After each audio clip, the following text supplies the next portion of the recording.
your seatbelt. It's going to be a bumpy ride. Chrissie is hilarious. Chrissie, have you ever heard of the comedian Basha K. Ali? No, that sounds like something you yell out before you blow up a plane.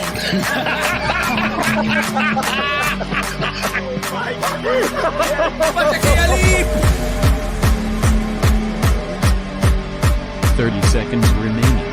But you know what, Chrissie, to say I dabbled in stand-up is something.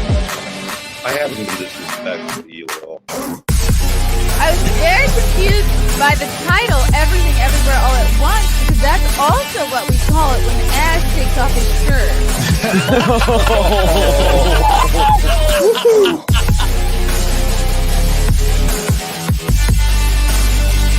I shouldn't be up here. I should be in school on the other side of the ocean. Up, everybody. Welcome to another episode of the Chrissie Mayr Podcast. We are on iTunes, YouTube, Spotify, SoundCloud, Rumble, Rockfin, Facebook even, if they'll allow it. Twitch sometimes. We have a wonderful guest this morning. Before I bring her on, I got a couple of stand-up comedy dates to share with you all. Actually, tonight is Thursday. I will be doing a show in New York City. It was going to originally be at the Comic Strip Live, but I believe we moved locations to somewhere else. So check out my Twitter for details. It's kind of a last minute thing thrown together. Then this Saturday, I am going to be doing a nice comedy fundraiser in the New York area. And it says Mayapack, but it was just moved to Mount Kisco. But again, go to this link and you should get all of the updates. That's this Saturday. Then I'm headlining in Minnesota, Saturday, October 21st at the Great River Bowl and Partners Pub in Sartell, Minnesota. Lila Hart will be featuring for me, and Nick Rekieta will be on the show as well. I know, I didn't realize he was a comedian, but he will be that night. Then I'm back to Long Island Friday, October 27th and Saturday, October 28th at the Brokerage Comedy Club.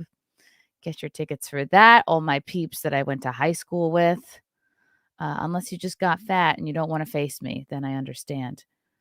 Then I'll be headlining in Tampa, Florida, Sunday, December 3rd at Side Splitters Comedy Club. Great club. Love Tampa. That'll be great in December. A little warm weather break for me. Then I'll be back in San Diego first weekend of the new year, Friday, January 5th and Saturday, January 6th. I'll be back at the Mic Drop Comedy Club. 3 shows. So keep checking my website for tickets and updates, ChrissieMayr.com. And as always, subscribe to this channel if you haven't already. Although it would be very embarrassing if you at this present moment are not currently subscribed to this channel. Just sort of quietly go over and push subscribe, and you don't even have to tell me that you weren't subscribed. You don't have to tell anyone. Okay. I'm so excited for our guest this morning. She's a mother of 5. You may know her from her appearance on Tucker Carlson. She's got like a PhD in homeschooling. She's an author. She wrote the book Occult Feminism, The Secret History of Women's Liberation, which is out now. You can get it on Amazon. So excited to have her here. Rachel Wilson, welcome to the show. Well, thank you so much for having me. It's great to be here. We're up so early. It's not even that early. It's 11. I'm just patting myself on the back. It's good to see you. I was just telling you before we went live, I'm completely obsessed with you, and you kind of have like the motherly big sister advice that I wish I heard in my 20s. I think like a lot of folks, I was sort of vulnerable and fell prey to becoming a feminist in college. You know, I had the perfect storm of not great relationship with my dad. You know, he kind of drank. But also like worked his ass off, wasn't making a lot of money. Him and my mom weren't getting along. Like as you become an adult, you learn, you know, it's not just about you, and you have more sort of understanding for your parents. But anyway, the point is, it's like I was primed to be a brainwashed feminist in college, and I feel like it took me a good 10 years to sort of unravel myself from all of that and wake up to the realities of how the world works and what is best for you. And this book that you wrote actually came about because you started thinking of advice you were going to give your daughters. And so how did it go from giving advice to you being an author? Well, so when I had my first daughter, I was like every other normal modern woman who was told that I had to go to school and I had to be good at school and then I had to get a job and have a career and then later after all that you think about family and whatnot. But I had a little surprise baby at 20. I was on birth control and living with my boyfriend, just like every modern woman, does. I also had I was kind of primed for feminism too, because my mother was a radical Marxist feminist and my Wow. parents got divorced. Yeah. So it was like her advice, even to kind of like live with the boyfriend and, just it's very practical. You split the bills and, marriage is just a piece of paper and all this stuff. And I was, Oh, wow. So she's yeah, I was really just kind of, feminist. Yeah. oh yeah, she was really radical, but I just thought, well, this is kind of what people do now. So, and I was 20. I wasn't thinking about it that hard, really. But I had my first daughter, and I remember having to take her to daycare for the first time and thinking, I would rather die than do this. Like, I don't want to be separated from her for like 10 hours today. How am I going to deal with this? And everyone around me is going, oh, you'll get used to it. You'll get used to it. The baby will adjust. And I'm thinking, I don't want to get used to it. And by the way, this is kind of a stupid system. Like, why am I going to bring my child to a different woman, just a different Hmm. lady, and pay her like $10 an hour to babysit all day while I go to work and pretend that I care about my job? Like, this just seems really inefficient. Like, why can't I stay home and do what I feel like I'm supposed to do, which is raise her? But I just kind of looked around the world around me and I was like, it's really not set up for that anymore. Like, this is what everyone does now. Both parents work and the kids are raised in daycare. And so that kind of started it for me. And then later, like fast forward several years, I'm married, I have more kids, and I decide I want to stay home. Like, we'll do what we have to do to make that work. And my husband's like working extra hours and, pushing really hard so that I can stay home. And it was great. But even then, all the people around me are very unsupportive and they think it's weird I'm Mhm. staying home. They're kind of like, oh, but what if you don't have your own money? What if something happens? Like, it's very scary that you're not working, Rachel. And so I got used to having to defend my choices, even to like Christian conservative people around me. And I'm like, why is this Wow. so normal to everyone? So it kind of started with me having to like explain and justify my own life choices all the time. And then, when you have kids, you have to explain to them how the world works and what right and wrong is and why we're not allowed to do these things and why we ought to do these things. And so it was kind of like, me teaching them about why dad and I have like a more traditional marriage than maybe your friend's parents who are like non-binary life partners or something. So it started with me kind of explaining it to them, and I'm a big history nerd, so I'm looking into all the history of this Mm. to kind of teach them about, sociology, feminism, all the different social movements through the 20th century, and I'm finding all this crazy information. And from there it just kind of snowballed where it's like I kept looking further and I'm like finding out that all of the prominent suffragists we hear about were actually into like the occult and just, Wow. yeah, and I'm like, why doesn't anyone know this? Like, why isn't this being taught? We have women's studies, we have feminist theory, and I've never heard this. It's kind of I was a crazy. freaking women's studies minor. I'm sorry, minor.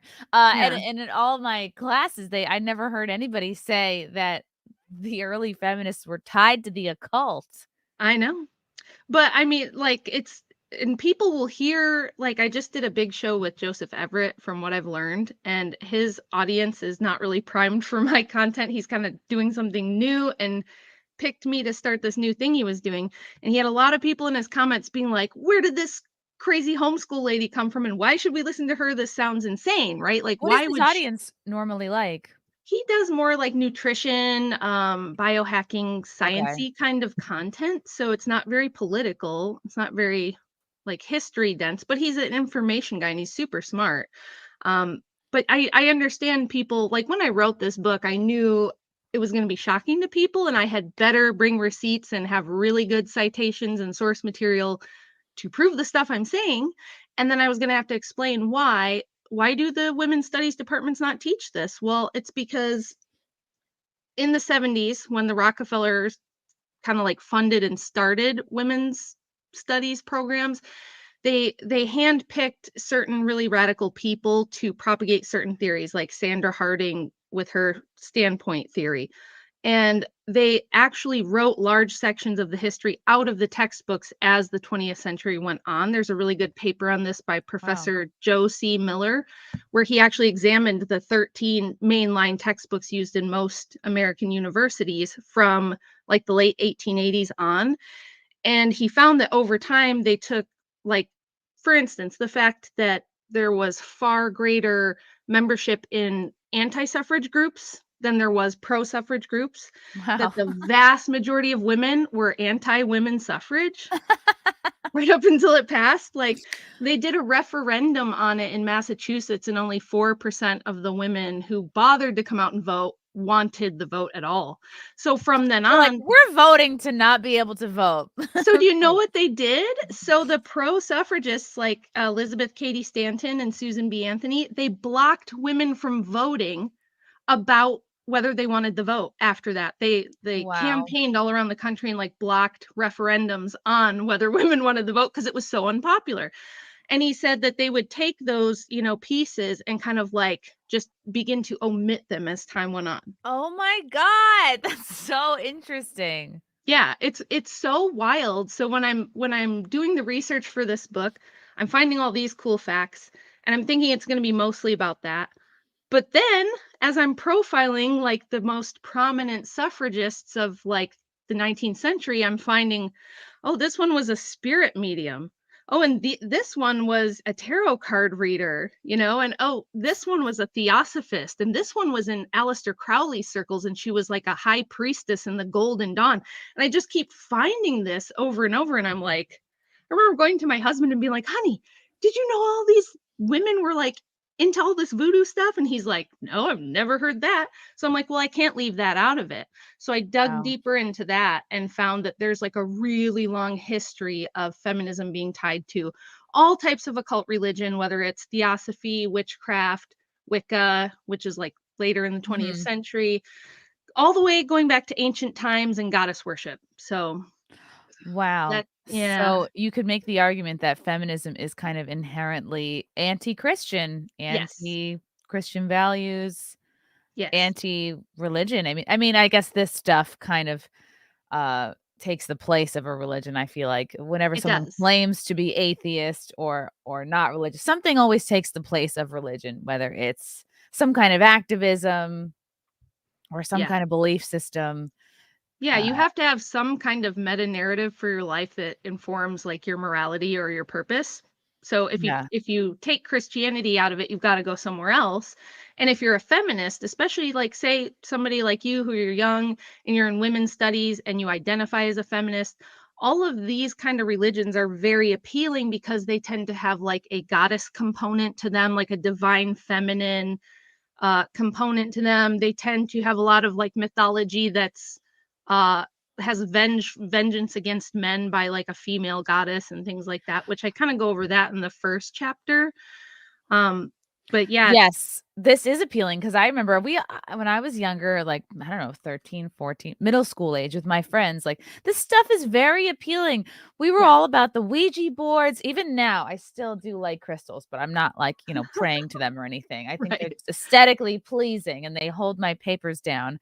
But I remember like sort of looking into, you go into these stores with your girlfriends where they sell incense and they have all these funky books. And then pretty soon you're thumbing through like a straight up book on how to be a witch. And it's I can see how it's appealing to teenagers going through their angsty stage because Christianity is very like, it's hardcore. And like I married into my husband's family's Catholic. So we got married in a Catholic church. And like, the more I learn, it's more like it's obviously values based, but it's like, you have to put in the work. You have to be a good person. You have to pray. You have to like really you can't like fuck around. Whereas this has a nice kind of instant gratification, a magic-y Yes. element. It doesn't matter if you're really a good person. It's almost like you can sort of like hack religion by and even if you go super, super deep and become obsessed even with astrology, like, again, I sort of just I Yep. think it's fun to look at every once in a while, but if you go very deep down any of these paths, I think it can distract you from kind of like, what I think is the right, uh I mean, it's not like a real religion, it's just like it's something to kind of waste your time, and it's a big distraction, I think, but I see how it very much appeals to, like, an angsty teen, and of course, you're gonna wanna rebel against whatever you Yeah. grew up with, so Right. most of us grew up going to church and really didn't get it and really weren't present, and, we're all being dragged there, so Yeah. Yeah, that's exactly what happens, and especially if you get a little bit radicalized, like the witchcrafty stuff is like very female empowerment based. Like it's if you go to my favorite Reddit thread, witches versus the patriarchy, if I'm ever down, God! if I'm ever down and sad, I just go there because I'm just belly laughing the whole time I'm there. But if you go to like a Reddit thread or witch talk on TikTok, there's a hashtag witch talk, and you see what these girls are doing.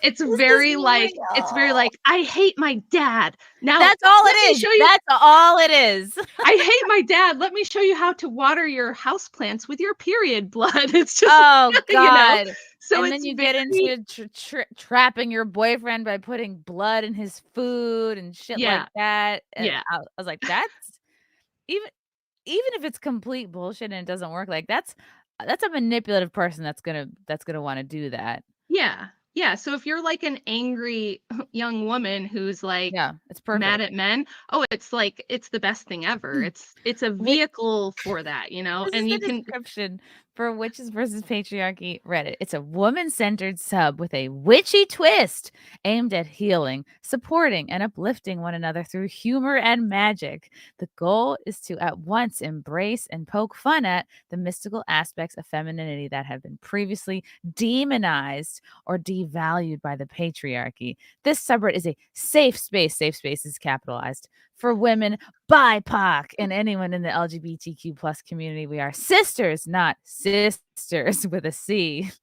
If you do not consider yourself an ally, then this subreddit is not for you. well, too bad because I'm on it and I have fun with it all the time. I'm joining too. I'm joining right now. It's the most it really just turns out to be basically Halloween crafts all year long for the most part. Like it's kind of funny. Like 90% of the thread is like, check out my new cosplay that I made like this. It's like I'm like so Yeah. crafts and Halloween all year long. Got This it. is Like their time of year, really. We're getting into witch season. This looks like a great yeah. place, yeah, to share costume ideas. The Witches versus Patriarchy rules are: number 1, be kind. Number 2, destroy the patriarchy. Number 3, no evangelizing. What does that even mean? Oh, witches are not meant to be saints. Users tone policing or claiming the moral high ground may be banned. This is so Yeah. like each rule kind of negates the last. 4, Yes. follow coven etiquette. Oh Oh my my. goodness. Cross posting is turned off. Don't avoid intentional brigading. Don't link other subreddits. This is a whole We don't world. want to we don't want to cancel out each other's spell crafting. So like none of that. 5, marketplace and economic rules. Number 6, moderator discretion. Like if they smell a man in our midst. Oh my gosh, it's so funny. And it really it has many thousands of members and Oof.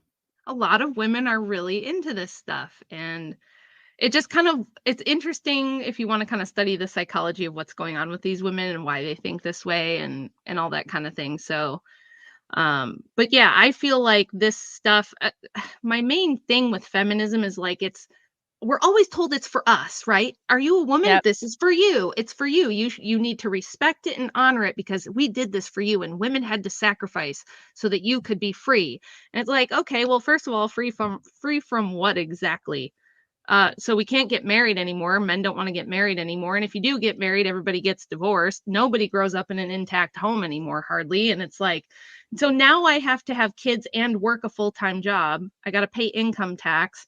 Like, I just feel like there's a lot of downsides we don't talk about to this. And I don't think it's better for women. Like the last chapter of my book, I kind of go over the last 100 years of statistics on things like out of wedlock births, children who come from fatherless homes, the high rates of women having depression and dissatisfaction after the 70s, rather than before, Wow. and things like that. And, like the top objections I'll get is like, well, of course women didn't know they wanted feminism because they were slaves and they didn't know any better. They were brainwashed to think their life was nice. They just didn't know like that they wanted this feminism. And if you go back, like this is where the history nerd part of me comes in. You go back and read books that were written by women in the 18th and 19th century. See, everybody thinks women weren't allowed to do anything. What? before suffrage. They were allowed pens and papers? Yeah, they could leave the house and everything. It's amazing. But no, I've had people boldly assert to me that women were not allowed to go to school before suffrage. They're like, women couldn't go to school before that. I'm like, where'd you get that from? They're like, I just always heard they were stuck in the kitchen and chained to the stove before 1920. And that's like the pervading belief. It's like what everyone thinks. And I'm like, no, they were allowed to own. In fact, one of the primary arguments anti-suffrage women had against the vote was that they said, we enjoy a lot of privileges and protections under male suffrage that we're going to lose if they make us just another political block, like just another voting block. Like in New York, for instance, if a wealthy woman married a poor guy, the state of New York still saw him as legally responsible for her bills, her debts, for the care of their children. He had no right to her money coming into the marriage, but she could leave with, if she was granted a divorce. Back then you had to show a cause. You couldn't just be like, I'm sick of him and Mr. Johnson makes me feel sexy. You had to like have a reason, like, okay, he's cheating or he's an abusive drunk. And then if you could say, hey, look what he's doing, they would grant a divorce. And then you could leave with your money. And that bum was like responsible for your life. So a lot of the women, even progressive women, were really against this because they're like, we want to be able to raise our kids. And right now the men are responsible for facilitating that. It's their job. We don't want to lose that. And we don't want to lose our moral high ground because prior to suffrage, women were kind of apolitical. They had a ton of political activism. They were in groups that were very influential on lawmakers, but they said, we don't want to be a voting bloc because then we're just another partisan group, right? We're just, women Democrat voters or whatever it would be. And then we don't have this neutral, impartial place from which to say, we want clean food, we want more parks, we want safe streets for our kids, we want better school. And they were kind of right about that too. So if you go, like one of the things I'm trying to do on my Substack is bring back a lot of the anti-suffrage writings so that people can read those too. Like we've always gotten the feminist view, but we've never heard from women who were alive at the time who didn't want suffrage or didn't want women's liberation, what their reasoning was. And I think they were really smart and really spot on and foresaw a lot of the problems. So I just think if this is supposed to be for us, why don't we get all the information? Like, why are women's studies departments gatekeeping half the history and not letting us see it if it's supposed to be for us? Shouldn't we be able to decide that for ourselves? Yeah, I remember a semester in college where I was in both ecofeminism and sports broadcasting, and it was the complete opposite dynamic in both classes. Like in sports broadcasting, I was one of maybe one or two girls, and all the rest were boys. And it was like, it's like sports broadcasting is a very male field. The teacher is Tom McDonald, who I think he might have retired at this point, but he was on like New York One, just didn't sugarcoat anything. He called my final report cute. I'll never forget. And then ecofeminism was all chicks, women's studies. And there was maybe one or two dudes who literally walked in every day, like shaking, holding their backpacks because they were like, what are we going to be blamed for today? Like the destruction of of resources on the planet is specifically your fault, Mark. Yes, Like, yes. I'm 18. What did I do? I just Yeah. got here. Yeah, that's exactly what it is. I mean, I think people would be, if you've never been to like I had thought about getting like a PhD in women's studies out of pure spite because that's how petty I am. No, I'm just kidding. Just to be a But spy. if you had to sit in on a women's studies class, I think like average normie people would be a little bit shocked about how extreme some of it is. Especially like the ecofeminism stuff is pretty wild because they have this like Edenic view of Mother Earth being like pure and good, and then the men come in and they start graping the animals and they the grape the resources and Yeah. graping the earth, and Mama Earth is crying Bending because the over men are trees and abusing her. taking them out. Yeah. Yeah. And Yeah, it's so very it was much just like I felt like like, okay, this is such a default setting now. Like the feminist worldview is the default setting. If you were born after 1975, I would say you were raised like a fish swimming in feminist waters, and you probably don't even know it. So I just felt like, okay, there's a lot about this that I don't agree with, and a lot about it that I don't like, and all the history is kind of hijacked. And so maybe I should, like, my husband was like, you should probably like put all this in a book. You should do something with all this, right?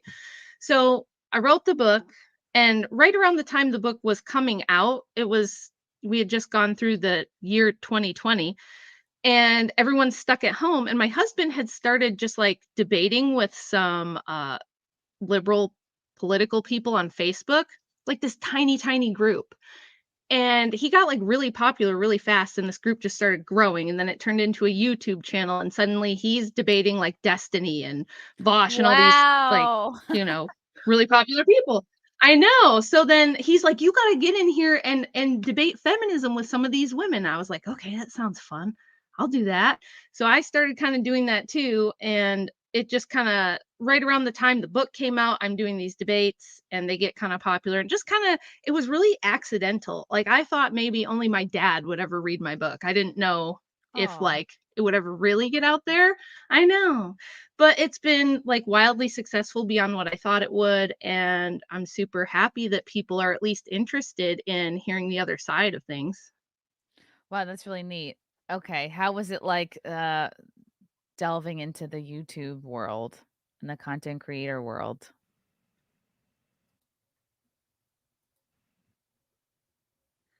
Uh well, it's kind of brutal. If you've been to my Twitter, so I always feel like Twitter is the worst place for people to like find me first, just because I'm always fighting with everybody on there. So I come off as like way more combative than probably I am like just chatting with you or doing an interview or talking to people. But I'm very grateful that I have a lot of people who follow my work and are fans. That's super cool. I appreciate all of them. But I get plenty of haters. I get plenty of people who are very upset about this. They do not want, and I always think it's so ironic. I'm like, wait, I thought all women deserve to be heard and we should have a voice. And they're like, yeah, except for you though, because we don't like what you're saying. Yeah, listen to women unless you're not feminist. Yeah. Yeah, and it's like, in some ways I'm a weird spokesperson for this because I have this really maternal side where I'm a homemaker and I homeschool my kids, and I'm like, I go to church and I'm fairly like traditional, but I'm also a tomboy and I'm a firearms instructor and I lift weights, and like I'm a weird mixture of things, and people don't really know what to do with me at first. So YouTube's been weird because it's like we're so used to this right left dialectic where you're like either in this camp or you're in this camp. And I don't like 100% fit into like what you would expect. So a lot of times people are just trying to figure out what's going on with me, I think. So you either think I'm like a radical extremist or you think I'm like the coolest lady ever. Doesn't seem to be in between. What are the biggest kind of misconceptions or misunderstandings you feel like people have of you, or like your haters get wrong about you? The first thing is, why do you hate women? And why do you hate yourself? I don't hate myself, and I don't hate women. I have 4 daughters. I'm a woman. I have a mom and a grandma and a sister. And really, like, I did this for them. because I was like, look, if this is supposed to be for us, why don't we get to evaluate it and decide if it's working for us? Like, a lot of women right now are trying to figure out, like, do I want a family? Do I want to try to get married? How's that supposed to work in this day and age? And there's just nobody on this side of things saying, wait, no, not all women. Feminism was not a grassroots movement that women just looked around one day and went, oh no, we're oppressed, we should march and starve ourselves until they let us vote. That's not how it happened at all. It was really pushed by like this handful of ultra wealthy men and a few women that they kind of used as poster girls for the movement. And there was a lot of ulterior motives for why they pushed this on everybody. And I feel like you should know that. And if you're just like allergic to hearing about this and checking my source material, because I tell people all the time, they'll just be like, she's just making this up. I'm like, I'm using the feminists themselves as my source. Like 90% of my source material is their writings, like Susan B. Anthony's writings, Elizabeth Cady Stanton, Margaret Fuller, going back to like the Revolutionary period and Mary Wollstonecraft, and even before that with Christine de Pizan in the 15th century. Like, I'm going back and showing you what they wrote and what they were saying, what these people were saying at the time. So like, I'm just giving you information. If you don't like it, I guess you'll have to like dig them up and yell at them. It's because it's not my opinion. I'm just like, I feel like this side of the history should be known. And I do advocate a lot for like traditional marriage, which again, I get, well, but why do you hate women? Do you want them to stay in abusive relationships? And I'm like, no, but 70% to 80% of women are initiating the divorce these days. And abuse is not even close to the top reason. It's not even close. It's usually things like, we grew apart, he held me back from my career, I need to find myself, that kind of thing. And I'm like, shouldn't we have a better reason than that before we just dissolve families? Because if you look at what happens to kids who are raised with their dad not in the home, with divorced parents, it's pretty bad. It's probably a lot worse than people would think. And really, my main concern is like, if I can keep a few more families together, because the woman doesn't have this combative ideology where she thinks she's constantly having to like defend herself against the abusive patriarchy that's just out to get her, like, we could really turn a lot of things around in the culture if just more kids were raised with intact families. Just that one thing. And that's the reason all these red pill dating podcasts are so popular, because there's a big problem. People are not getting married and nobody's having babies. Like, the birth rates have been well below replacement now for decades. And you still hear people talking about overpopulation. Oh, what a scam that is. Yeah. It is. Yeah. I need to throw away my hair dryer and my electric fan. You can't have air conditioning because it's killing the planet. There's too many people, I'm not the most religious person, but like, I find as I get older, I am more connected to it and I am deepening my relationship with God. I think all of this traces back to like the breakdown of faith in society. And that's why all of this fear can breed and live, because it really comes down to fear. And we see the result of fear is different in men and women, right? Yes. Like, in women, it's everything you hear, all these arguments against women staying home. Like, what if he beats you? What if he leaves you? How are you going to explain this gap in your resume? How are you going to have money for things that you want? What do you just have to have an allowance? Like, what do you have to just treat your husband like daddy, and you have to get his permission to breathe or leave or buy tight pants? And that's all fear. These are all based in like a woman's worst fears. And I legit had dad issues that I took years to work through. But I noticed most of my fears about getting married and being in a relationship were just fears that I saw from my, I didn't want to end up like my parents. I was like, well, they treat each other horribly. They're not happy. Why would I sign on to a lifelong contract of being taken for granted and not feel good about myself and eventually get fat and throw in the towel? Why do I want to do that? And so it comes out of fear, and our culture is so good at selling the antidote to this fear in the form of materialism and glamorizing single girlhood and single motherhood and the Lizzos of the world that you don't even have to like she does do cardio, but it's like they're trying to solve our fear with materialism and Yes. consumption rather than faith, which is free and is forever and is replenishable and isn't reliant on how much money you make, I guess. Yeah, exactly. You totally get it. You nailed it. And I always say, okay, you're scaring me, you're fear mongering me about all the things that could go wrong if I depend on a man. But we always tell women like the career path is risk free, right? No, but I'm like, but that doesn't make any sense. Nobody says when you're going to be a surgeon, like say I'm going to school to be a brain surgeon. Nobody goes, what if you hurt your hand? What if you get arthritis? What if something happens and you can't do surgery anymore? What's your plan B? Don't you have a backup plan? Nobody fear mongers women to death about all the things that can go wrong if you focus your whole life around your career. And there's a lot of You're risks so in right. that too. You're so right. No one's ever like, what if you squander your entire 20s and 30s working for a boss you hate and you don't even like marketing? Right. Exactly. And that's what I mean, when women are surveyed, a lot of them say, like, once they get older, and I get DMs and emails now that are heartbreaking from women who are like in their 50s or 60s. And they're like, I'm reading your book and I'm just sobbing because they got me with all this stuff. I totally bought into all the propaganda, and now I'm 60, I'm divorced, I'm alone, my kids hate me, and I have no idea what I'm going to do with the last 30 years of my life. Like this, and I want to reach younger people before that happens so that, look, if you read my book and if you do your own research and you decide, no, I still want to, be single and have the career path and not have a family, that's fine. At least you're making an informed decision. But for most women, it's not like that. Like for me growing up, I was told, especially because I was a smart kid and I was in like all the advanced program stuff. And it was like, you will go to college and you will have a career. Then after you do all that, if you want to have a family, you can think about it, and that's just, it was almost like, you that's have what you're to going to do.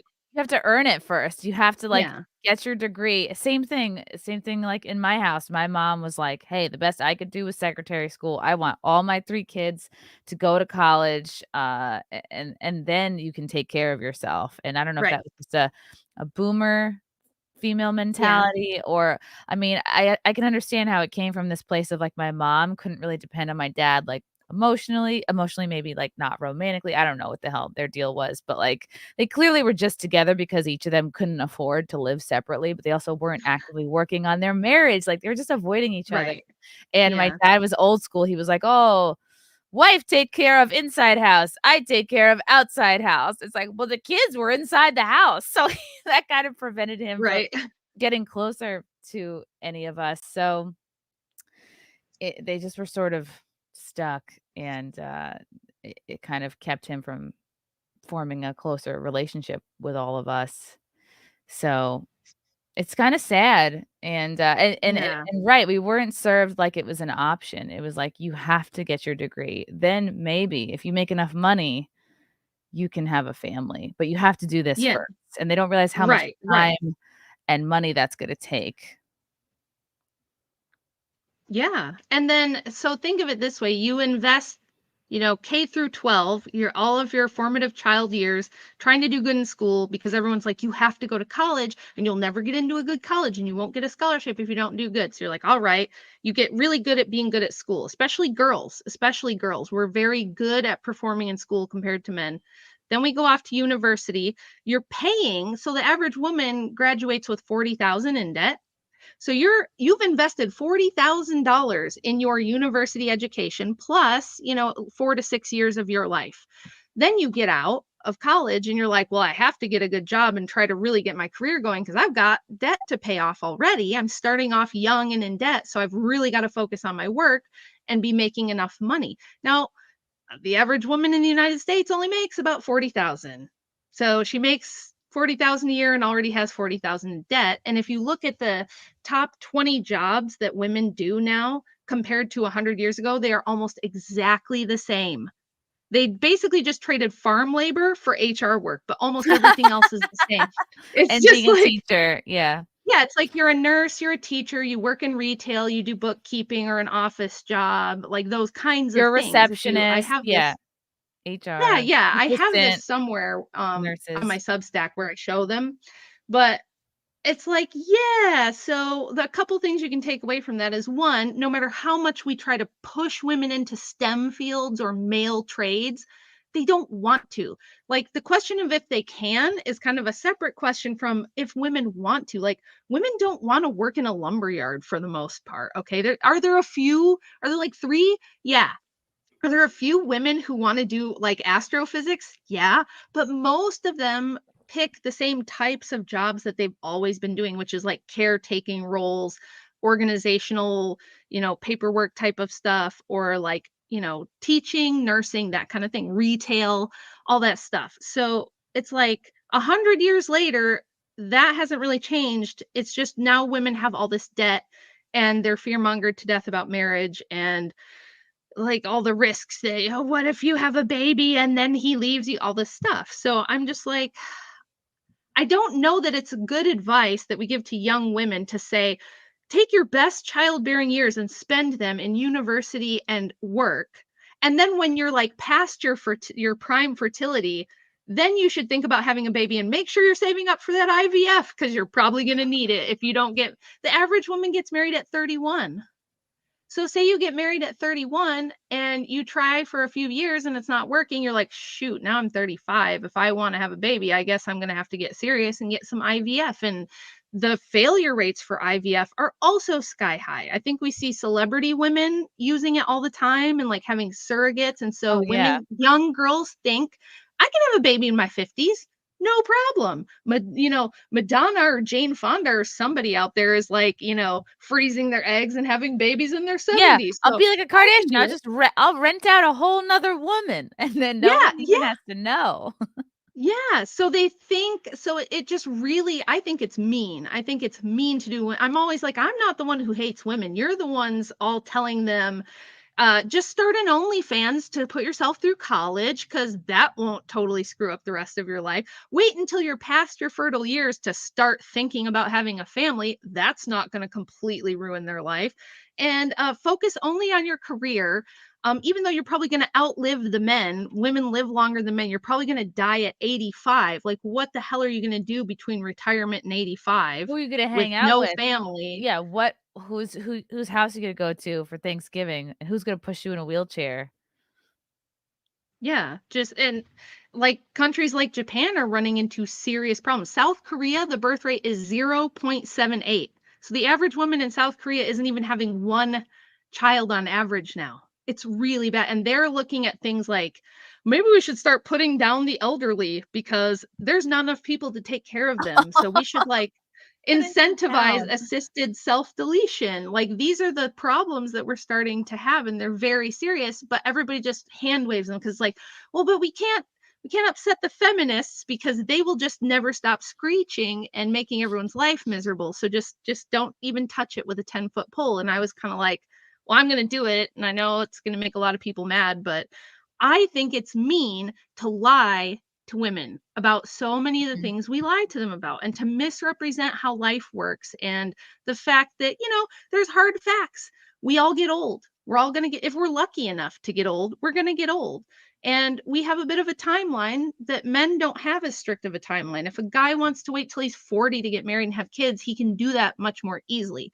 Now, there might be drawbacks to it that you could argue and all that, but it's possible. It's not, especially historically, it's not out of the question. And I just think, why are we telling women it's empowering to, sell your butthole on the internet for $4? And it's empowering to go work in a cubicle for some dude you hate. That's liberating.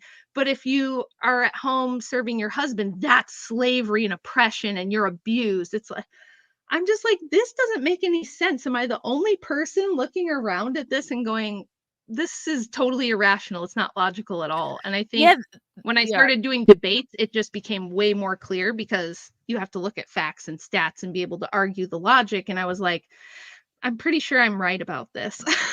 Right. This fear. Oh, the guy could leave you. I'm like, okay, if you're married, no one is married to their job. It's not like you take a job and your boss is like, we're in it for the long haul. You're more easily and more frequently going to be fired from your job than I think have your husband leave you, or I mean, yeah, right. If you have I guess if you're not married, you have a kid, like there's less of an incentive to stay, I guess. But yeah, I got fired, like, I think I've had 13, 15 different day jobs. There's zero job security. And the jobs that I have had for a few years where I was like an EA or an admin, it's like you kind of do become the work wife. Yeah, a lot of the guys I've worked for, like, you're Yeah. buying presents for their wife, you're buying presents for their family at holidays, you're making their doctor's appointments, you're ordering their food, you're like making sure they eat it, you're keeping track of their whole schedule, you're doing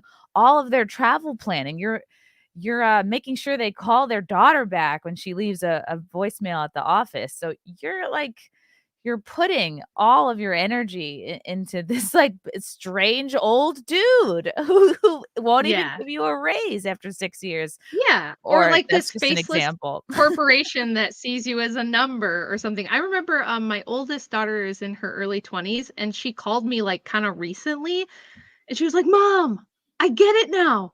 She's like, "Why are we doing this?" I'm like, "What do you mean? What are you talking about?" She goes, "We all pretend that we love going to work. We pretend that we love going to our job." She's like, "Why are we all pretending that working a job is awesome? It sucks." And I was like, I mean, for most women, right? So like the Hollywood version we're sold, like Sex in the City was probably the one of the biggest pieces of feminist propaganda I that's ever been loved that created. show.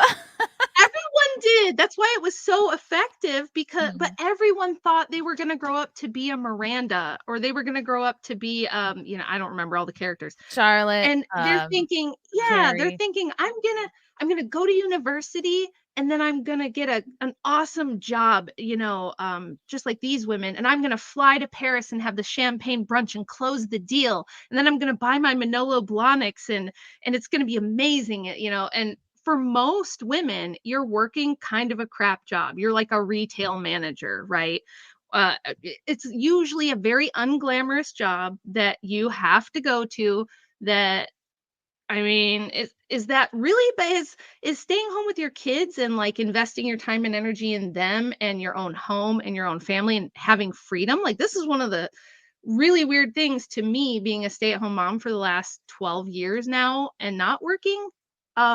Is that I'm like, how am I the slave? I have total freedom to do whatever I want all day long. Like every day, I'm the person who decides how I invest my time, how I invest my energy, and what is worthy of my time and energy. Not some corporation where the HR manager is going to drag me in and be like, "No, you were supposed to be here at 8 o'clock, but you got here and punched in at 8:02. And so we're going to have to write you up," like this kind of stuff. No, I can just thanks Siri, trying to tell me what time it is. I can Oh, it's decide, because you said 8:02. yeah, it's like, no, it's 11:51. Um, I'm the person who gets to decide what to do with my life and how to spend my time and what's most important. So like if all the kids get sick, it's not a big deal. We just don't do homeschool that day and we make chicken soup and we watch movies and it's fine. And we just can catch up at our own pace when everybody's feeling better. And it's just so much less stressful. It's so much more restful. The other great thing about homeschool is we can get everything done in about 2 hours. If you're spending 7 Wow. hours a day What? homeschooling, yeah, because think of all the time you waste in a public school day. Getting in line, going to your locker, having recess, and you have your lunch, and waiting for the kids to be quiet, and waiting for Billy to finish his quiz, and all this sort of stuff. Um, School shouldn't take you 7 hours a day. That's like not necessary, and your homeschool shouldn't look like public school. So we have 4 kids sitting around the table, we do a lesson and there's a bit of an age range. So some stuff we do together, some stuff they pair off and do with each other. Sometimes I take one kid over and we're working on something while the others are doing something, but it's very efficient. So you can get so much done in just a couple of hours. And then your house kind of becomes, you have like a culture of learning. Like we're not doing school, but we're learning stuff. Like if we're out in the garden, growing potatoes or something, we're learning about soil pH and photosynthesis and identifying pests on the leaves and how you get rid of those. And then we, harvest the Wow. garden and we preserve it. And when we preserve it, we're learning about freezing the food. And so it's like you're doing things, but you're learning while you're doing them. It's very hands-on. And so they absorb a ton. So we don't have to, like, at the beginning of the school year, go back and spend the first 3 months relearning all this shit that we forgot over the summer. Do you know what I mean? So And it's it's all just so much practical. more. It's all Yeah. practical knowledge. Yeah. Like And we're we do looking at some, it. It's like, in the yard. yeah, we do some, like, lesson plan stuff, but we do a lot of stuff that's not like that. And I think that's different for every family. It depends on you, your teaching style, your kids, like what your kids need, what you need, but it's customizable. So you can really cater it to your strengths and weaknesses and do it how you want. And it's very, very effective and it's very efficient. And so I'm like, I have all this freedom. If anything, I have, like, the most liberty to run my life how I want. My days look how I want them to look. Whereas when I was a working mom, it wasn't like that for me at all. I felt like I was completely, like, I didn't have any choice in anything. Like, the kids have to be to daycare at this time and the daycare hours are this, and I have to be to work at this time. So that's my schedule. So everything else has to go around it. And so, like, people have this weird perception that, like, I'm the enslaved one. And I'm like, I don't see it that way. So, uh-oh, did I lose you? I think Chrissy froze. Oh no. I think she's coming back. We lagged. I don't know what happened. Yeah, I don't know either. The powers that be got upset. We're talking about solutions. Yeah. They So found out. you have so much freedom, and that's actually really amazing to hear that you're only doing it for a couple hours. Yeah. Yeah, and, like, the kids are pretty far ahead in most things. And the other cool thing people don't know about homeschooling, you can still use, like, the vocational schools in your area. You can still, so, like, my two oldest, one went to tech center to be a dental assistant, the other one went to be a chef, and they both earned, like, trade certificates. And I still pay taxes, so I can still use the public school system in that way. And now they have, like, good jobs. So say they don't get married by 25 or something and they do need to work. Well, they do have a skill, but they didn't have to go into debt. They didn't have to spend, like, until their early 20s doing that. So that's a really nice benefit. I have another one that's planning on doing that, especially for boys. Like, you can send them off to learn to be diesel mechanics and they're going to make like $100 an hour or something. And you didn't have to send them to a public school where they're going to get treated horribly, exposed to violence and all kinds of weird ideologies that if you've seen libs of TikTok, you might not want to just plop your kid in a public school and hope for the best. So I just think there's a lot of advantages to it, and I'm just trying to advocate for. I'm not trying to force women back into the kitchen and take away their rights. You I'm just hate saying, women. I hate them, and I hate just yourself. I want all their rights to be gone. It's just, like, let's hear the other side of it and let me advocate for, like, hey, the way I'm doing things isn't that crazy. And I think a lot of other women would really benefit from it. Shouldn't we, like, not stigmatize women who want to devote themselves to their family? Like, if I love my husband and I do want him to lead, people think that's insane. I had a tweet where I just said that my husband doesn't do any housework, that he's never done housework since we've been together. People lost their minds. I think it had like 1 million views or something, just of people freaking out that my husband doesn't do housework. So why that kind that of tells is? you where the propaganda is. It's because I have friends that went the normal path, like they work their full-time jobs, and then they're also 100% expected to do most or all of the housework, and that builds such incredible resentment. Yes. And they're also expected to do most or all of the cleaning, cooking, Yeah. dealing with kids stuff. Yeah, it's And a shitty deal. It's a recipe for It's a intense shitty deal. resentment, which is why you have women so upset that you're not gonna pitch in at all. Like you don't let him do anything. You don't have him do any because they go, fuck, I need a break. Right. I'm so overtaxed. I'm so running Yeah. on zero. Yeah. I think it's not that women don't want men to help. I think it's they're so upset that they are doing so much and they don't want to admit that they're just just doing Yeah, too and much. I agree with that. Like, that would suck. That would be a terrible deal. But everybody has to remember, my position is, my husband works 60, 70-hour weeks for over a decade so I could stay home. What am I going to do when he walks in the door telling me you better get on those dishes? Like, it makes no sense. Me and the kid, because you should be teaching your kids to help with housework too. So between me and 5 kids, like, we had that handled. We just didn't, by the time the youngest was born, the oldest was 11. So she's already like doing dishes and mopping and doing her own laundry. And all my kids learn how to cook when they're pretty young. That's something we learned in homeschool, so that like That's my cool. youngest will get up and make herself bacon, eggs, and toast if she gets up before me. She doesn't even wait for me to Wow, make her breakfast. that's cool. Yeah, so it's like they become very self-sufficient, and it becomes this like self-sustaining environment. But nobody even understands what that's like, because most families are doing this insanity where they wake up at like 5 a.m.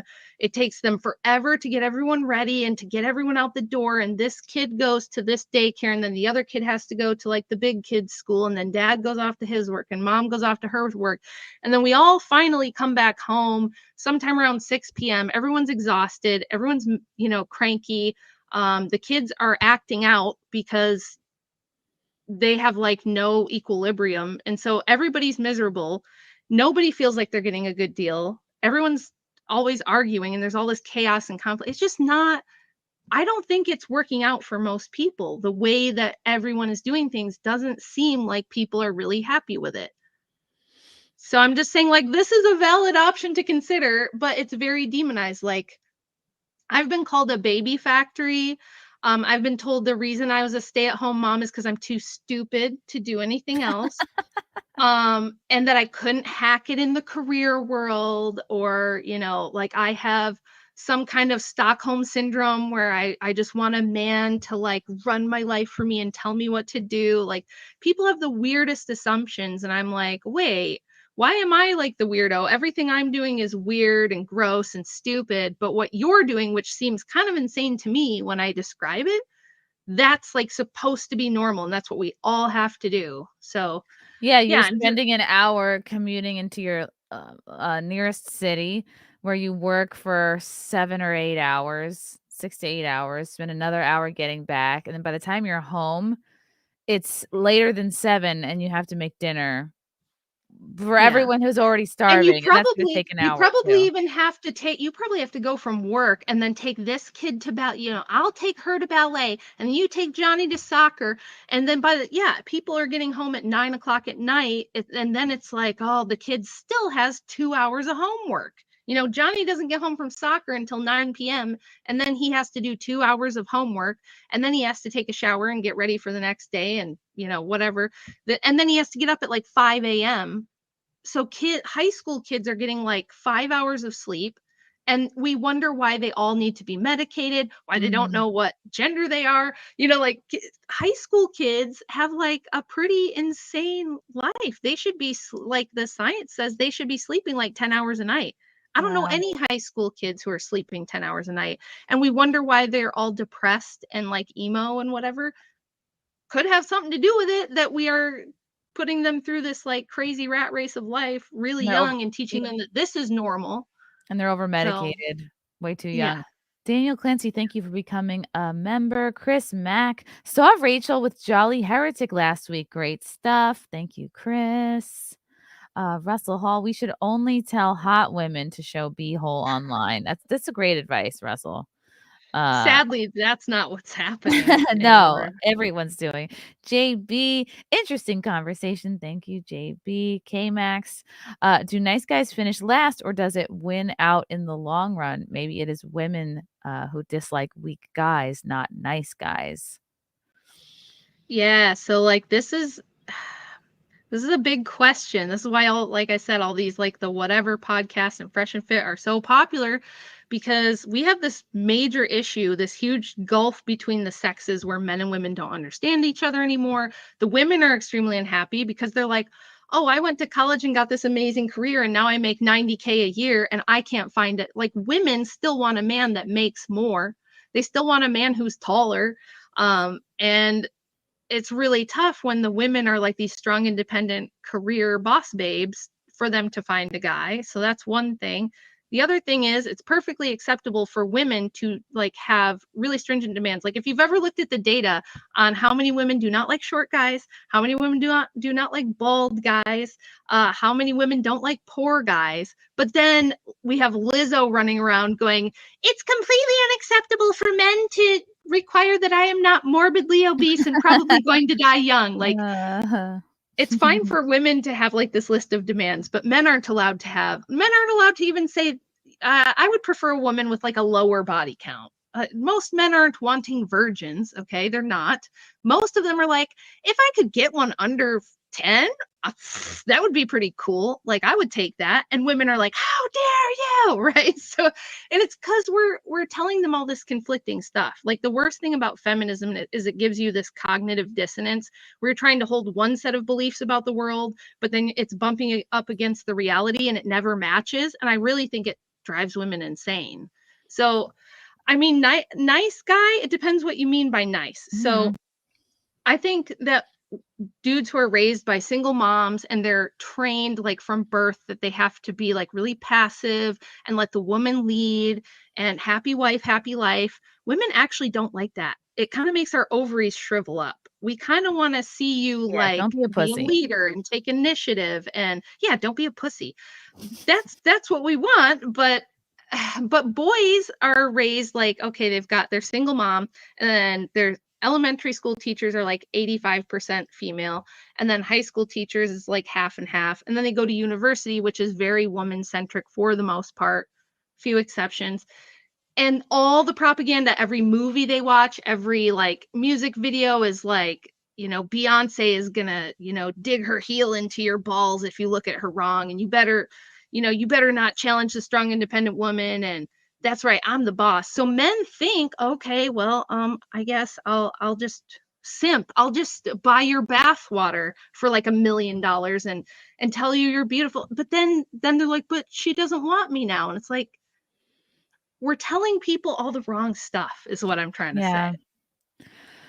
And it's not, and I feel bad for guys because just like women are getting this programming and are operating out of fear, men are too, because men think like, oh, there's such ridiculous standards. Why even try? Like, don't even bother. And that's really horrible too, because I think there's someone for everybody. And just one example is like porn. Guys think they're too small down there because they watch too much porn when really like the most guys are in the acceptable range. Just don't sweat it. Like you're fine. Porn's another thing that just throws everything off. You get guys too that have grown up, like the average boy sees porn on his phone for the first time at like age 10 or 11 now.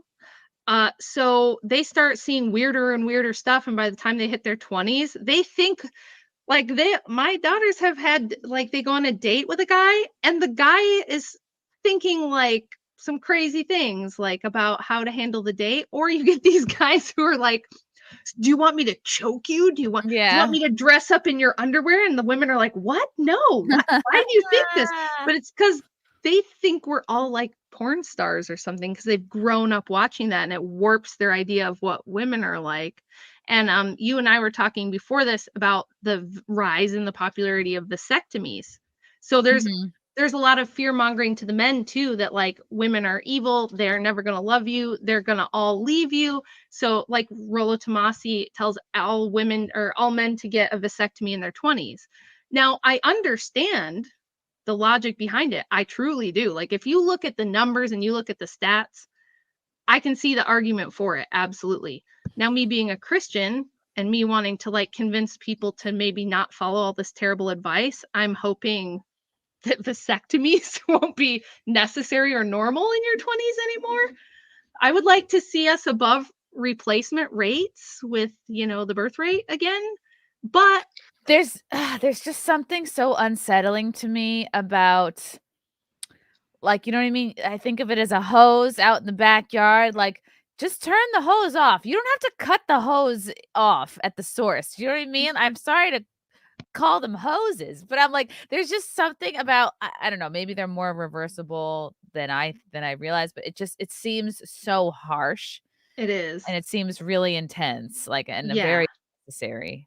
Well, and also, like, so I think it's like I said, I understand the rationale. Okay. I understand the reasoning behind it, but there's something pretty insane about convincing men to just wipe out their genetic lineage early in Yes. their life. I think that that's like, That seems like something a like a feminist would Christian. want you to do. Yeah. Coming from a Christian worldview, I'm like, first of all, that's pretty demonic. But second of all, yeah, it's like it plays right into feminism because then Yeah. it's like, yeah, they are not. Some of them are, but they are wildly. It's just like how the success rate of IVF is wildly overestimated by people. Hmm. The ability to reverse a vasectomy is also wildly over. A lot of men, it doesn't really work. It's tough to get that to work again. And like, can you do other things like have them like extract sperm later and stuff? Yeah, but if I was a man, I don't think I would take that step. I'm like, maybe don't fornicate.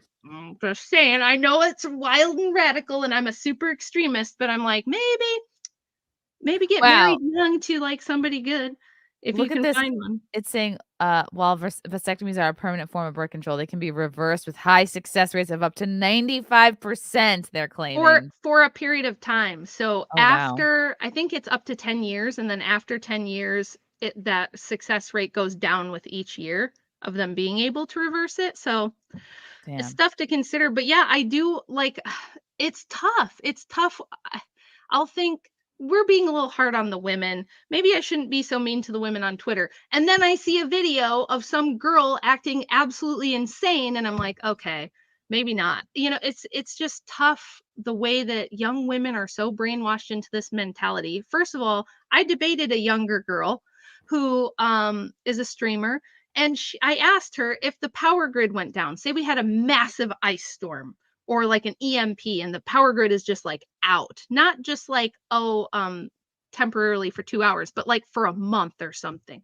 I said, "Are you and the feminists going to go out and get all the power lines back up? Are you guys going to get the electrical grid back up and running?" And she was like, "Yeah, I don't see why not. We have tools." Like, she just really thinks Yeah. she gets up in the morning She has and like pink tools under her bed. She has a pink hammer and a pink screwdriver. She's gonna go fix the grid with that. Yeah, I mean, the technology that we have gives women this impression that this modern world just runs itself and it's just there for them so that like you and I can do this podcast, or you get in your car that was designed and built by a man and is going to be fixed by a man if it breaks, and you drive to work on the roads that the men built, and you go to the office building with the building that the men built, and then if the air conditioning is not working, you call a man to fix that. Men really do still have almost all the infrastructure jobs, and they run all of the modern world that allows us to be feminists in the first place. So it's kind of an illusion, and you shouldn't think of it like men are just expendable and I'm just entitled to everything, and you know whatever, like I don't even need men. Yeah, you do. Like, sorry to tell you, but you really do. And if you woke up tomorrow and they weren't there, you wouldn't live. You probably wouldn't live more than a day or two, Try is the putting reality. together your own IKEA bed or installing your own air conditioner into the window or moving by yourself. I like this comment from OJ. Feminism is social engineering to drive men to abandon women so the government and corporations can own them. Yeah. Yeah. I talk about that in the book. So if you guys don't know, the income tax was instituted in 1913 by a group of like rich elite men. This is not a conspiracy theory. I have people tell me this is conspiracy. I'm like, you can look at it on Wikipedia. It's not a conspiracy theory. It's like mainline history. That elite wealthy businessmen from the golden age got together at the Jekyll Island Club and came up with the income tax and the Federal Reserve System and got those things implemented. And they wanted lots of cheap labor, and they wanted more people paying income tax, especially when the income tax was first instituted. A lot of people didn't even pay it. Like, Disney had to run propaganda films to get people to pay it. Wow. But they got there, and they slowly pushed more and more women out of the home and into the workforce, and got a larger tax base and got cheaper wages. And now there's women, like the Social Security system probably would have collapsed way before now if they had not been so successful at pushing all of the women into the workforce too. So like there's a lot of incentive by those kind of people to push women out of the home. It really wasn't about like, we need to make the women's happier. The women are sad and we need to help them. That's how it's sold. That's not like the reality behind it. There's a lot of other reasons that I go over in the book. There's a reason the CIA was pushing it, okay? The CIA pushed feminism massively in the 60s and 70s as part of the Cold War Congress for Cultural Freedom Project. They gave Gloria Steinem the funding to start Ms. Magazine. That was a CIA project. Whoa. Yeah. Okay, wow. And a bunch of other things that I go into more detail in the book of how the CIA was pushing this stuff. So no, it was not this grassroots movement that women just demanded. It was like really forced down our throats. And I Wow. understand with all the propaganda that women are very hesitant to hear what I'm saying, but I'm just saying, look at the info and decide for yourself. Well, because it's like a paradigm shift. You go, damn, I've Yeah. spent like 10, 15 years thinking about like what college to go to, what to study, getting through college, figuring out how I'm going to deal with the debt, what job am I going to get? And then you go, oh, I could have just avoided all that and been happier. Yeah. That's a mind Nobody fuck. wants to hear that. I'm like, of course, if you're paying $60,000 to go to a women's studies program, you're not you literally are so invested in the ideology, you're not going to want to hear what I'm saying. And I understand that. And there's probably a lot of people who never will. But the good white pill is that I've gotten tons of messages from younger women going, you know what? Yeah, like I've always really wanted to be a mom first and like stay home, and maybe I'll do a career when my kids are older, maybe I won't, but this is what I really want to do, and I just never felt comfortable saying it. My parents wouldn't understand. My parents would be like, how can you not go to college? Why don't you have a career? Women really do want to stay home and be mothers. A lot more than you think. And I'm just trying to kind of make it okay for them to choose that. Because if you ask a little girl, like if you go up to a 5-year-old and say, what do you want to be when you grow up, little girl? And she goes, I want to be a mommy. That's not even like really an acceptable answer. They're like, no, what do you want to do with your life? Like, what kind of job are you going to have? It's not really, it's kind of looked down upon. It's kind of frowned upon. And I've certainly caught a lot of that, even from like Republican conservative women. I had a Candace Owens staffer years ago, like shame me on Facebook because I wasn't contributing to the GDP. You should be at work contributing to the GDP if you were really conservative and love this country. And I was just like, oh, Lord help us all. But this is like, the indoctrination level that we're dealing with. It's really strong and it's everywhere in the culture. Like I said, every movie, think of every sitcom for the last 30 years. The husband is a bumbling moron idiot who can't tie his own shoe. And the wife is always running around, like picking up after him and solving all his problems. She's like, I don't know why I deal with you. You're so useless. It's so ingrained in the culture that when women do say to themselves, yeah, like, I think I want more of a family life. I think I want to like have a few kids and maybe stay home and raise them myself. They do find that there's a lot of deprogramming to do. It's tough. Like you said, it takes like a lot of years to change your thinking and just kind of unravel the mind virus part of it. Right, because you have to live your programming and and fail and fall down a bunch, and you're like, wow, this keeps Yeah. happening. This isn't Yeah. making me happy, and it's a big trick, I think. Not like, yeah, all women should be staying at home. There's plenty of women who, wouldn't love that, but to make the default be school, And college, right into a job, because they instill this fear in you. If you don't get a job right after college, you will be unhireable because a gap in your resume is the worst possible thing. And you won't get rehired after you have kids either because you can't explain that gap. Yeah, and I think it's just I think it's a cruel thing to do to women to act as though there's only one option that makes you successful. There's always historically been women who weren't mothers, and sometimes they were. I go over this in chapter 3 of the book, all the misconceptions about women, what women could and couldn't do, and it depends on the place and the time. There's a lot of variation. But in general, in Western cultures, women have been able to do a lot more than people think throughout history. And if you wanted to go be a nun, if you wanted to run an orphanage or a children's school, there were plenty of women who never married and were property owners, store owners. They would own pubs.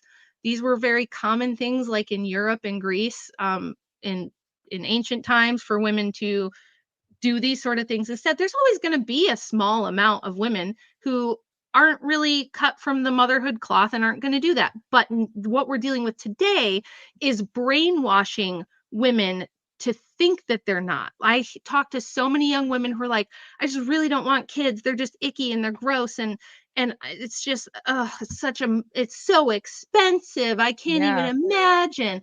And people hear me say I have 5 kids and they think, oh, well, you just must be loaded, must be nice for you. And I'm like, no, like, especially when we were young. I mean, I had my first daughter when I was 20. We didn't have any money. But the great thing about having a family when you're younger, you start out with this very humble, like I was in like a little mobile home, right? Not like a trailer, but like, the little modular home, nothing fancy at all, when the kids are babies. And when you do have a family, it motivates you, especially the men. It will really motivate the men to push farther in their career and level up and make more money. So as the kids in the family grow, your income tends to go up. We see this like statistically as well, that the income will tend to rise as your family is growing. It motivates you. And so as your family needs a bigger house, you can usually afford a bigger house. But you don't need $1 million a year to raise a kid. Well, when you look at the statistics on that, it's insane.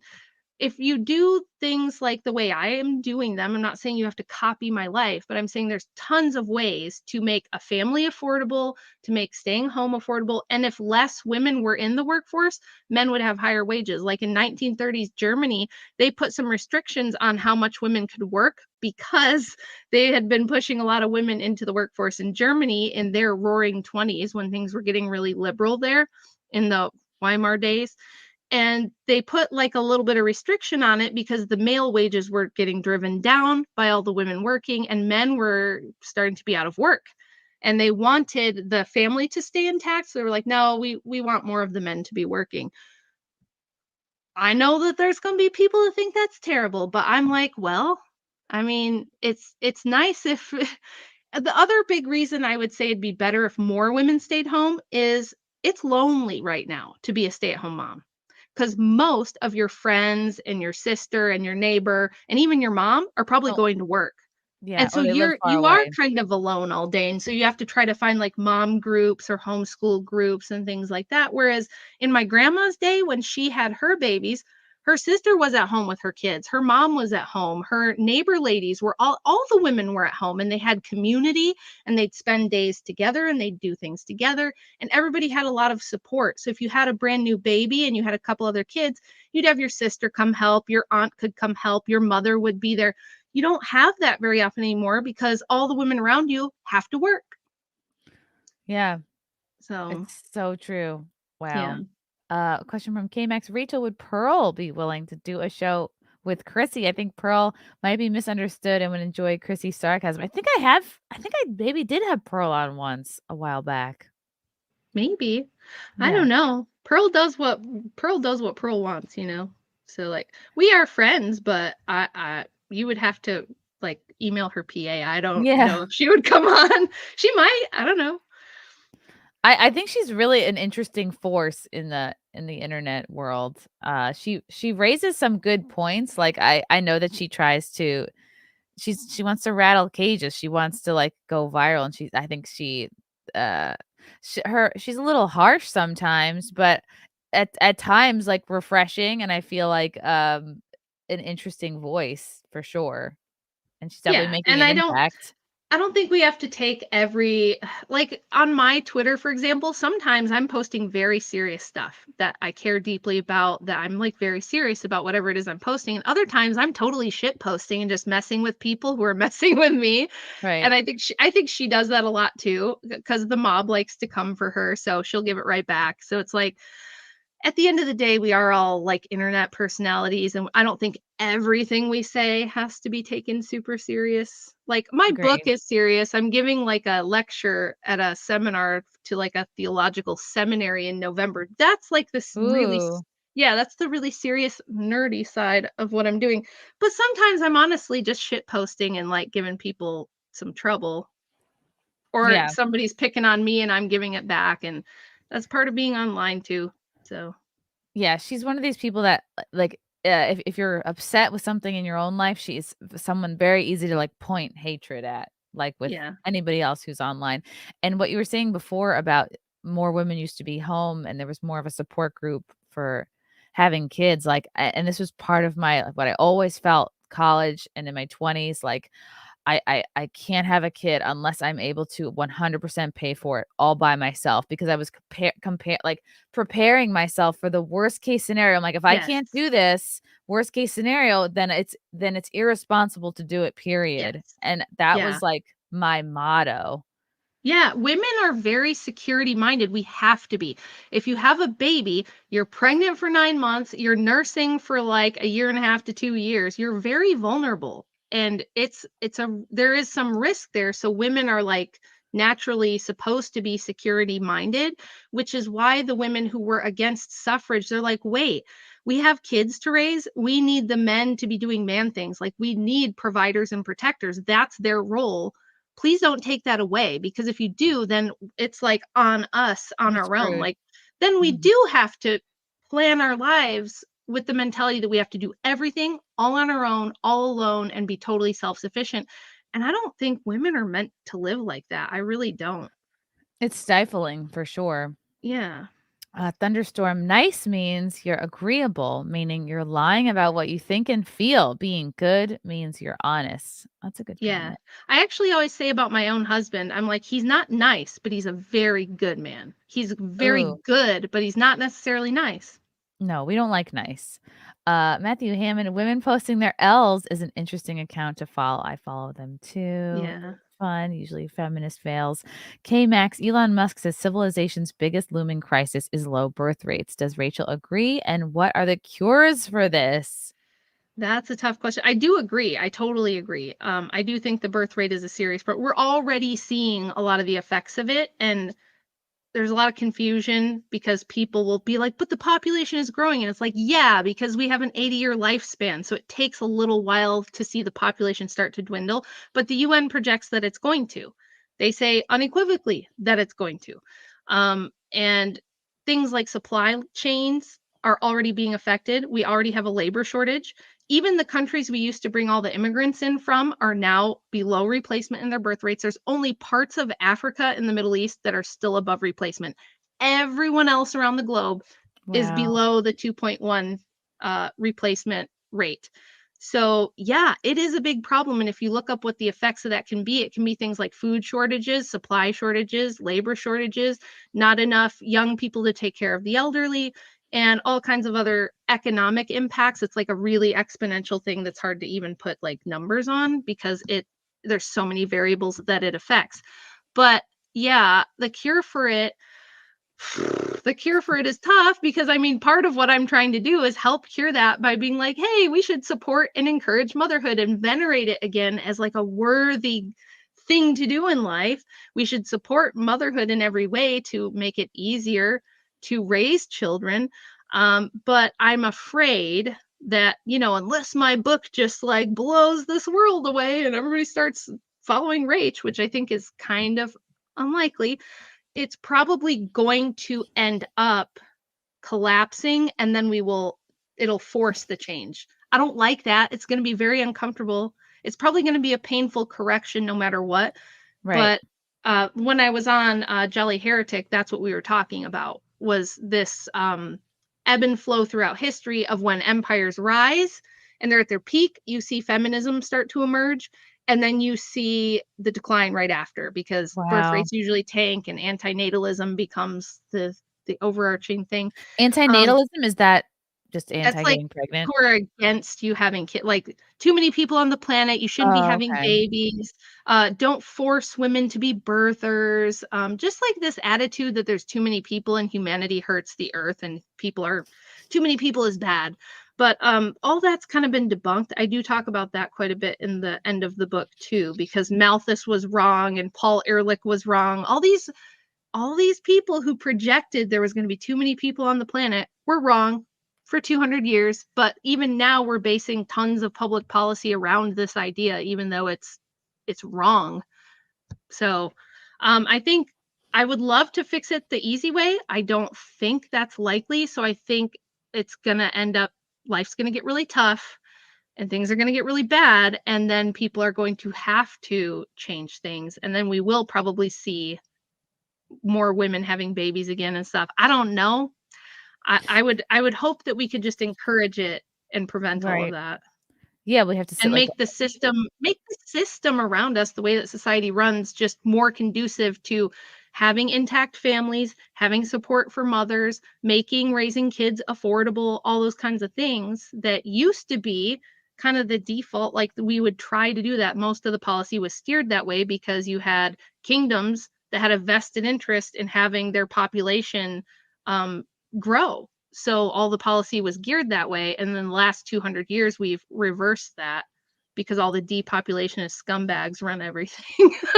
and I think some men are good at ignoring, like, the anti-masculinity propaganda, but, Yeah, like, what do you say in terms of, like, supporting and building up the men that maybe are falling a little bit victim to it and are, like, depressed and just aren't trying and don't know where to start and just, I don't it's know, feel tough. beaten down.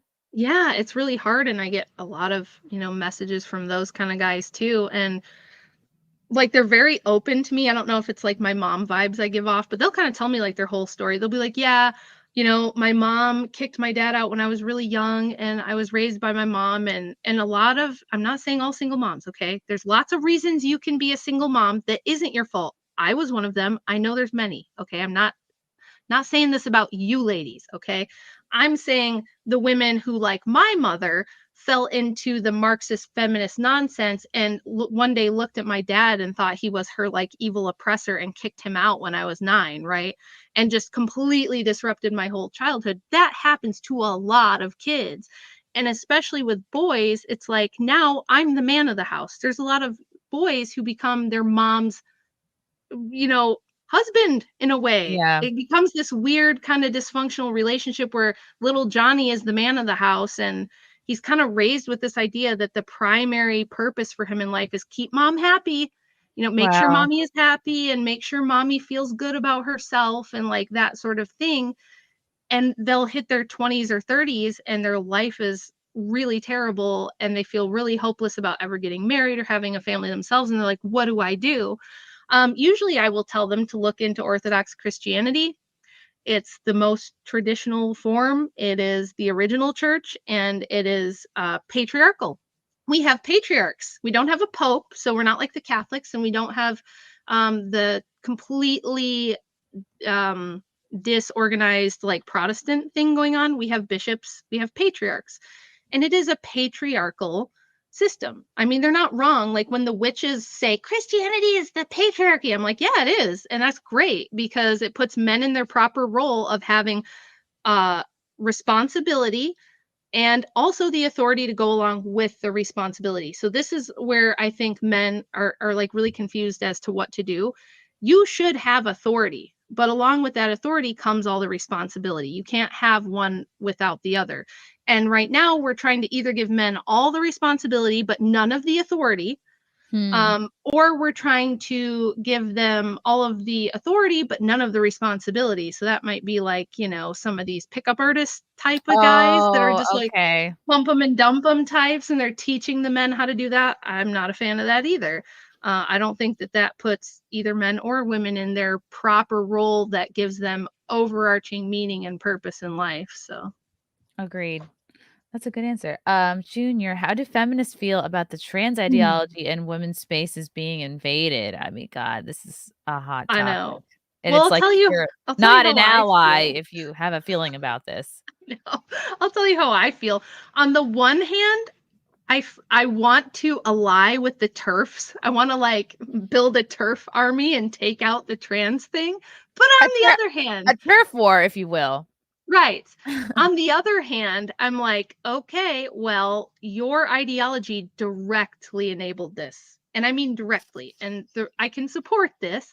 If you go back to like the 19th century, even the 18th century in France, there were a lot of the first feminists were also gender abolitionists and like transvestites. So in the 1700s, this was going on. What? Yeah, with Oh. Simon Guinot and some of the like women around him were like already like really big women's rights advocates, and it was because they thought a lot, again, this ties into this occult ideology of like transhumanism, and someday we're all going to be one and we'll have this universal religion and gender and all the boundaries will melt away, right, including gender. So we're just going to like, in order for humanity to be completely liberated, we just have to do away with gender and everybody can be anything. That's where that idea comes from. It's actually very old. It's not something that just came out in the last couple decades. Margaret Fuller was probably the first American feminist who was a prolific writer who was published, and she was one of the first people to propose gender as a spectrum and say that we should eventually abolish gender. So, and that she's writing in the 1840s. So this is an Wow. old concept that comes directly out of like feminist theory, feminist ideology. So they're kind of at fault. And I've debated them and I've watched other debates, and I'm like, well, if you don't like this, then you have to get rid of feminism. You cannot hold this like, unless you, because feminism's supposed to be about equality. So unless you're willing to bite the bullet and say, no, I'm a female supremacist, and I do want to get rid of men, and I do want to get, you can't be in our space and all that sort of stuff. If you really believe in this equality, this pure egalitarianism, then you really don't have a leg to stand on to argue with the trans people. Because you're saying gender doesn't matter. You're saying we're all the same anyway. There's not really a difference between men and women. Wow. So you have to bite your own bullet, or you have to dump feminism as your ideology.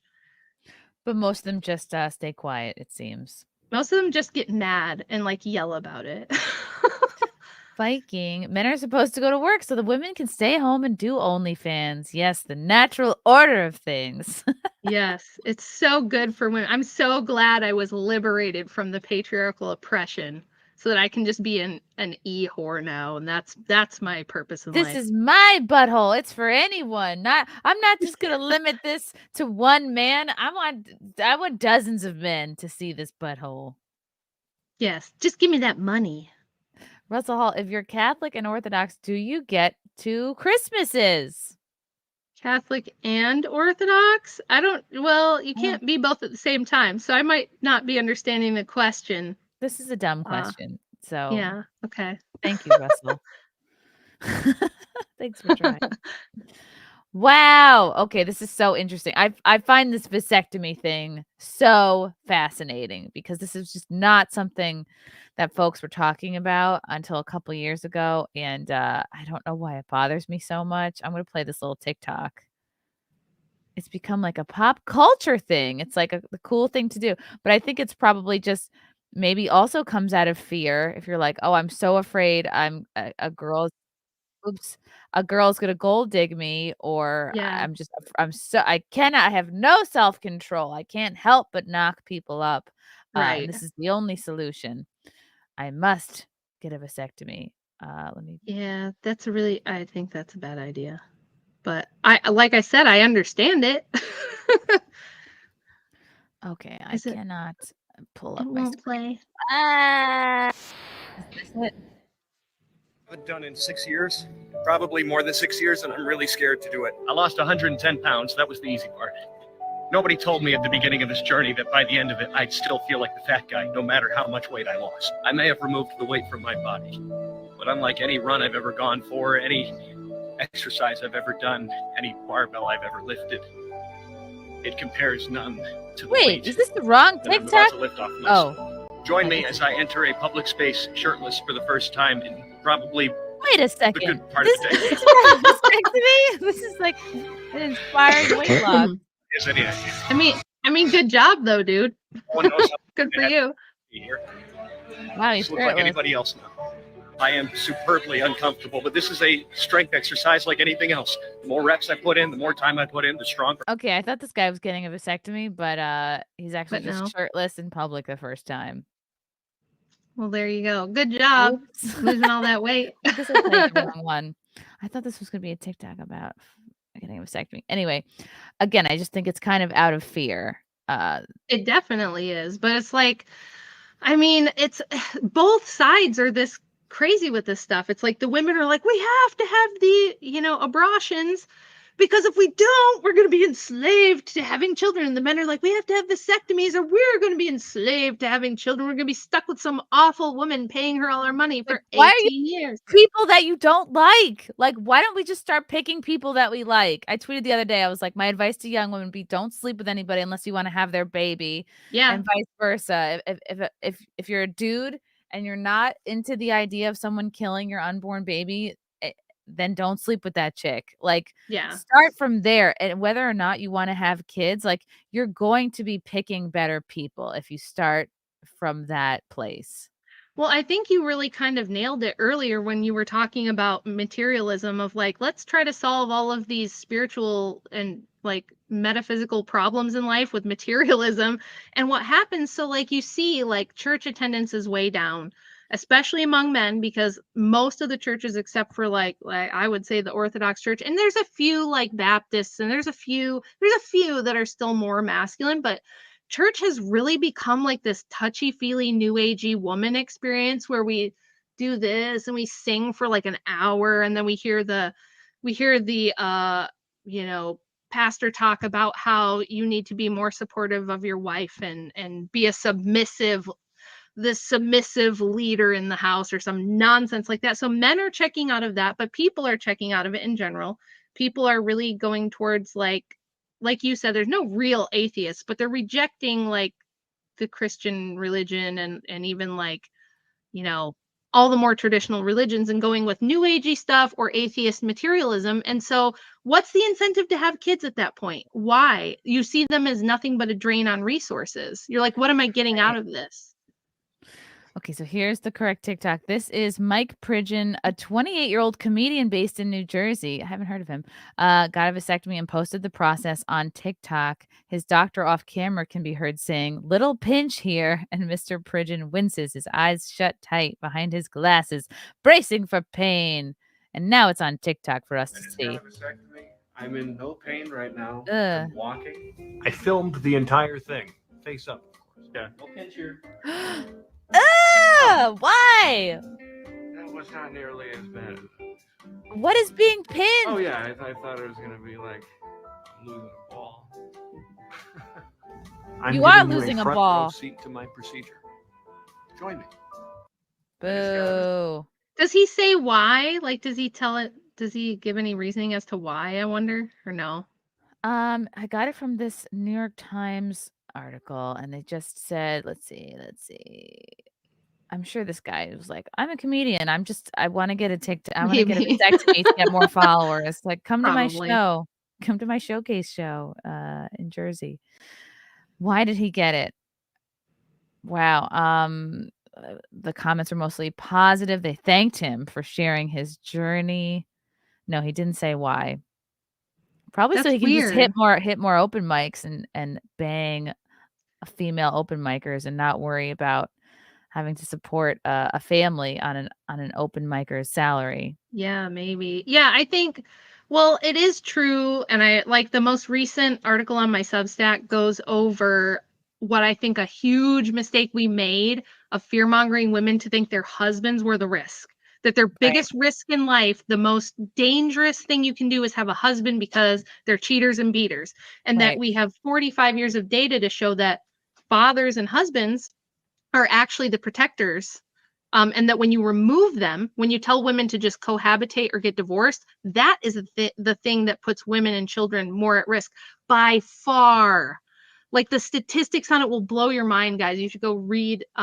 It's one of the more important things I've ever written that I wish everybody would read, because it shows that, like, for children, living with both married biological parents is by far the safest living situation. Nothing else even comes close. It's like a factor of 12 that they're at higher risk for everything you can think of if they're either their parents are just cohabitating, or their parents are divorced, or they're just, they have baby mama situation where the parents aren't even together. It doesn't really matter. Every other living situation is really, really highly dangerous for kids, and it results in more abuse for women. So you're far more likely to be abused by your boyfriend you're living with than your husband you're married to.